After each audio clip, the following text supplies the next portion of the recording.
right, today's morning lesson that I want to walk through are four things that I think we all still might get wrong about email nurturing. Uh, Maybe y'all are doing better than I think. I know in some of the stuff we all need to improve. Uh, but some of the stuff I've seen, I feel like there are four things that we still do that like people actually don't want when it comes to email nurturing. Okay, let me jump right in. Number one, I'm not sure people think to themselves, like they get an email and then they think to themselves, oh man, I'm so glad I got this. It was really useful. I can't wait to get the next one that helps me in 4 days from now. Like the idea of drip campaigns, that like automated just general drip welcome campaigns is like if your drip campaign is email wait 2 days, email wait a day, email wait 4 days. That's not how people work, right? Like think about yourself. Like when you got a question or you're looking for next steps, like you don't just want to wait. So I think that's one thing that a lot of people still do. If you don't, if and I mean, I'm not blaming. I mean, I've done it plenty of times. It kind of makes sense. You're just trying to lead people along, right? There's probably different ways, like understanding how people would want to consume the email and the content, and it'll be largely based on whether they consumed a piece or not, right? Like when it comes to nurturing. So. Okay. Here's a big one. I'm not sure people get branded emails from companies and think to themselves, "Oh, I am so glad there's somebody over there that really understands me." So,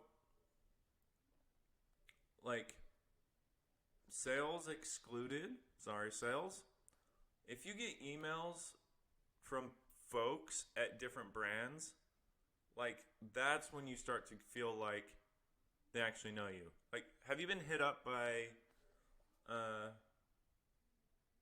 let's say,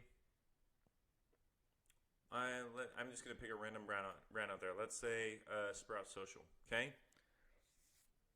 Have you ever been hit up? If you're a social media manager, can you imagine the difference of like just getting their newsletter as opposed to like somebody on, say, their product team that shoots you an email that's literally just to you saying, hey, we're trying to understand the way you work and what your problems are and stuff. Would love 30 minutes of your time to better understand and see, like what we're missing. Huge difference.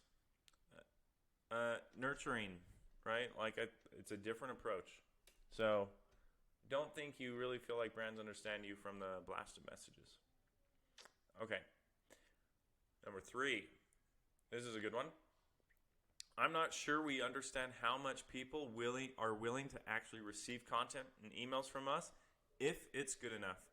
If you saw my video from the other day with that Watch Through the Morning Brew, they send out emails every day. Like you get an email from them every day, once a day. That's pretty high frequency, right? Like they're always in the inbox. Like if your stuff is good enough, they're going to want to hear from you. People will want to hear from you. And I think ironically, people only think we're emailing them too much because they don't want to read the stuff we're sending them.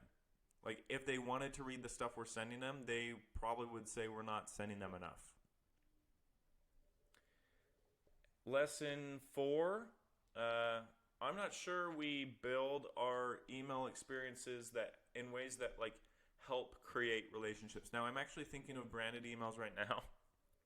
Ironically, I know 2 points ago I talked about like personal outreach. But like with branded emails, I think there are ways to try and cultivate relationships, right? Like are there ways are you doing things that help the consumer like give back or ask questions or interact somehow, right? Like people in social media are always trying to build engagement. and get comments and back and forth. But in email, we're just trying to like blast, and we're just like, we've got this big megaphone that we're just shouting news or articles and say, hey, come look at me, as opposed to creating some kind of like interaction back and forth. I don't have great answers on like what this looks like, but I would imagine if there are brands out there that have built messaging that kind of creates, whether it's a sense of community or something, that's going to be better. Like people want, that's more valuable than just the blast. So yeah, I think those are 4 lessons that we still get wrong with nurturing. Do you have anything to add? And do you disagree with any of them? I'd love to hear it. See you next time.